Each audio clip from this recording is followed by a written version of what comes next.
I want to bring in this story as well. Britain's military chiefs have urged a nationwide step up to deter Russia, calling on the public to prioritise defence and resilience, warning that Putin's aggression in Ukraine threatens all of NATO, including the UK, and aims to challenge, divide and ultimately destroy the alliance. Let's get a word from Tobias Ellwood, former Defence and Foreign Minister in the Conservative government. Tobias, good afternoon to you. Nice to have you with us. This is Richard Knighton's words, of course. He might be right. I'm sure he is right. But how do we implement what he's saying?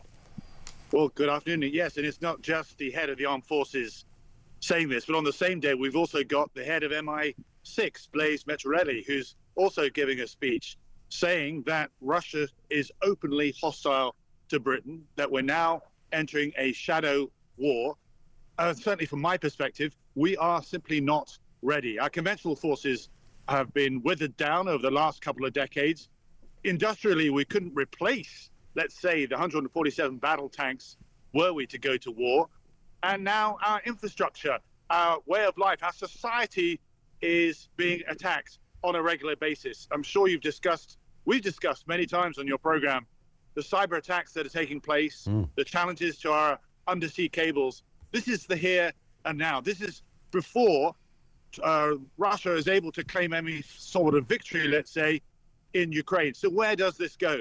This is why we need to wake up and recognize we've entered a new era of insecurity, and every one of us must ask ourselves, what can we do to make our country safe? How can we participate as a society to strengthen our resilience? Well, on that point, I was going to ask, these are very wise words, and we would all echo that, of course, but how do we step up, whether it's government or individuals? What are we supposed to do? Well, our communities must become more resilient. Let's give an example. Let's say there was a 72-hour blackout, no electricity, no internet, no water. Who would you turn to for support? It couldn't be the standing army, because that's simply too small.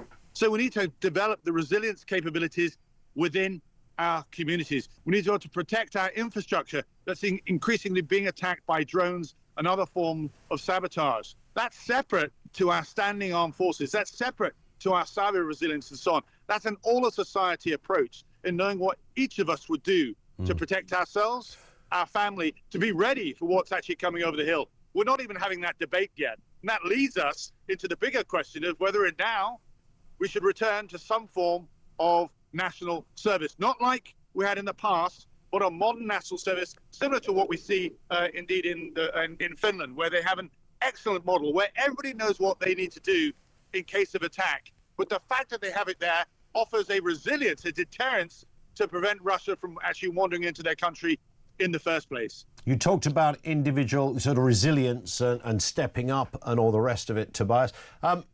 Back in the day, of course, I'm sure you remember this, during the height of the Cold War, people were almost encouraged to dig a bunker in their back garden. In fact, I think even Blue Peter might have done a whole show on it. You know, when they weren't raising money for guide dogs, they were telling you how to protect yourself from an impending nuclear war. Are we talking about that?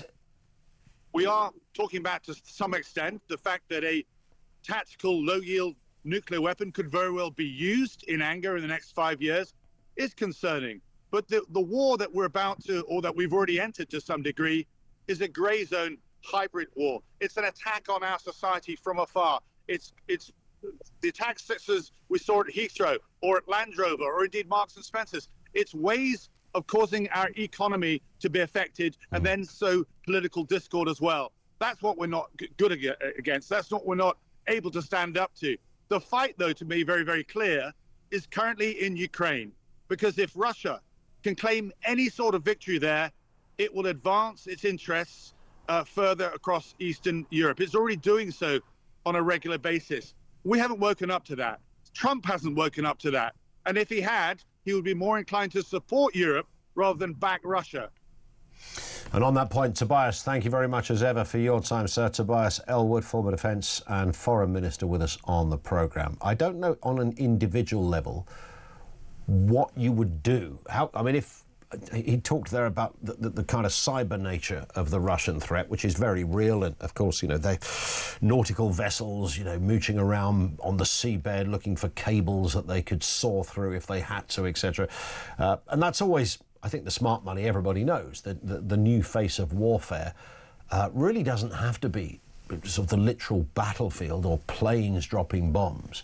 You know, if you were to wipe the NHS database or cut off internet capability for a large chunk of the country, including the government, I mean, you're home and dry. You haven't got to drop a single bomb or fire a single bullet, have you?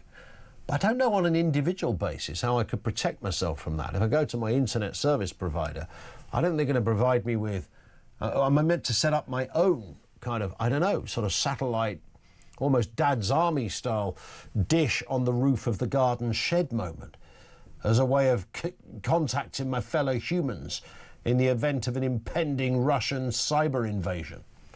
How do you do that? And the digging the hole in the backyard, I remember as a kid, genuinely, this was the tail end of it all. So my generation didn't get the full thrust of it, but it was there, wasn't it? You know, the two tribes era, Reagan and Gorbachev and Thatcher and all of that, you know, coming to an end, Glasnost and the whole thing, you know, the wall coming tumbling down. But just prior to that, you know, talk about people building nuclear bunkers was scary. It was quite terrifying, really, to think of, well, that could happen. Big old mushroom cloud over Canterbury or something, which would wipe everything out within its, you know, massive range, etc. And this was being openly talked about on TV shows. You know, how do you build a bunker if you need to build a bunker? Well, here's Percy Thrower to tell us how. You know, stick some chrysanthemums on the top. It'll look rather nice if you're not using it. Tracy